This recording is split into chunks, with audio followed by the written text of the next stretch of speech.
Le Launchpad, c'est cette séquence où l'on découvre le monde des startups côté coulisses et c'est Marouane El Fites chaque semaine qui nous offre un regard sur ce qu'il se passe de plus important sur le le plus grand campus de startups d'Europe. Bonjour Marouane déjà. Bonjour.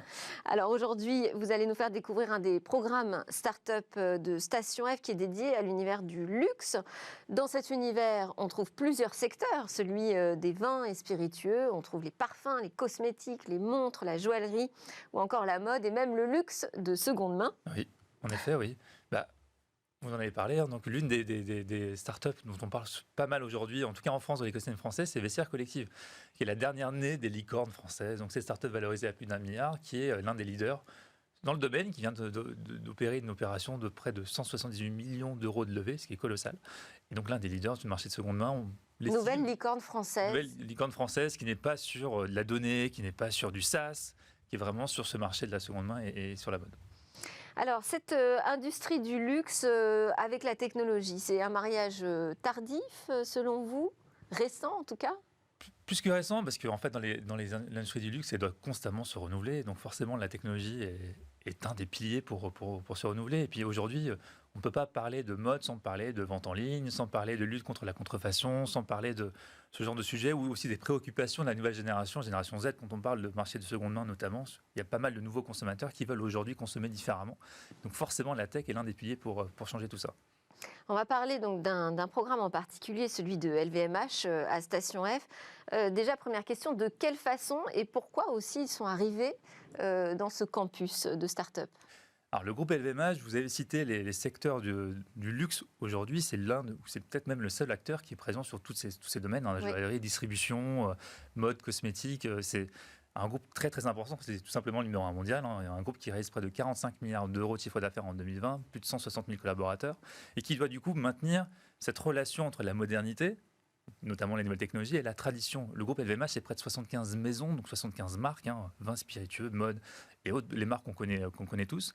Et comment on assure ce dialogue entre ces marques qui ont parfois plusieurs siècles, notamment dans les marques de vins et spiritueux, et la modernité. Et donc il y a une équipe qui est au sein du groupe LVMH, qui est l'équipe Open Innovation, qui porte ce dialogue entre la modernité et la tradition, et qui notamment porte le programme La Maison des Startups, c'est le nom de ce beau programme, à Station F depuis avril 2018.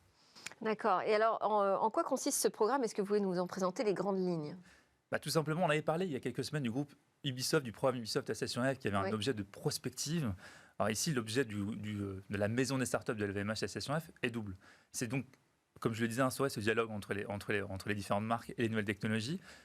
Vous êtes une marque du groupe LVMH, vous êtes invité à vous rendre à Station F et à aller découvrir des startups pour vous inspirer tout simplement et aussi collaborer. Donc ces startups que vous allez retrouver dans le programme vont permettre de répondre à des besoins, à des challenges que les grandes marques du groupe LVMH vont rencontrer. Et donc elles sont sélectionnées, c'est LVMH qui choisit son pool de startups, c'est chaque année? C'est tous les 6 mois, donc par an, on parle de 50 startups accompagnées par le groupe LVMH, 25 tous les 6 mois. Qui ne travaillent pas forcément pour le groupe, qui ont des projets à elles. Elles sont indépendantes, elles ont leur propre projet, mais leur business répond à des problématiques identifiées au sein des marques du groupe LVMH. Et ensuite, tout le travail que vous devez effectuer, c'est cette mise en relation, vous, Marouane, entre ces startups et les marques du groupe? Alors, c'est l'équipe LVMH qui est indépendante là-dessus, qui est indépendante dans sa sélection. Et c'est cette équipe LVMH qui va animer le programme et qui va entraîner ces rencontres entre les marques et les startups et identifier du coup des éléments de collaboration. Et vous les accompagnez là-dessus? Comment vous interagissez en tant que campus? C'est pas juste un local que vous louez? En fait, lorsque vous êtes une start-up accompagnée par un programme, vous allez avoir 2 couches d'accompagnement. Vous allez avoir votre programme avec ses propres missions. Donc, vous êtes une start-up accompagnée par l'EVMH.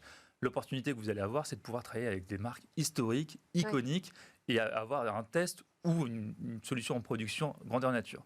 Et l'autre couche, c'est la couche campus Station F. Vous allez avoir pas mal de ressources partagées, rencontres avec des fonds d'investissement, des solutions mises à disposition, des workshops généralistes qui vont permettre aussi d'avancer. Double couche. Très bien. Et quels sont les résultats alors? Alors, pas mal de collaborations. Donc, il y a une question de dialogue où les maisons du groupe viennent rencontrer. On parle de milliers de discussions qui ont lieu depuis 2018. Et puis des collaborations concrètes, donc des mises en production de solutions où des startups ont collaboré sur des problématiques réelles de ces marques. Donc, par exemple, une solution comme Replica Software, qui est une solution de plateforme de social selling qui permet à des personnels de vente ou à des influenceurs d'influencer leur marque, leur communauté, et de pouvoir entraîner des ventes en ligne. Donc Replica a pu collaborer avec notamment Sephora, qui est l'une des maisons du groupe LVMH, qui permet finalement à leur personnel de vente de ne pas uniquement se reposer sur leur magasin physique, mais aussi de pouvoir vendre en ligne et toucher des commissions en ligne. Donc, comment on accompagne la transformation de magasins physiques en vente digitale. On a aussi une autre solution qui s'appelle Acméon, qui est un SaaS qui permet de gérer ses communications et ses relations avec ses utilisateurs sur les réseaux sociaux. Acméon a travaillé avec différentes marques du groupe LVMH, donc Hublot notamment ou Dior. Vous prenez Dior, c'est l'une des marques les plus suivies sur les réseaux sociaux. On peut 30 millions de followers sur Instagram. Comment vous gérez cette relation, cette communication avec vos followers, avec vos clients? Acméon permet de tout centraliser sur une plateforme et de pouvoir répondre en direct et d'orienter les demandes à l'intérieur du groupe.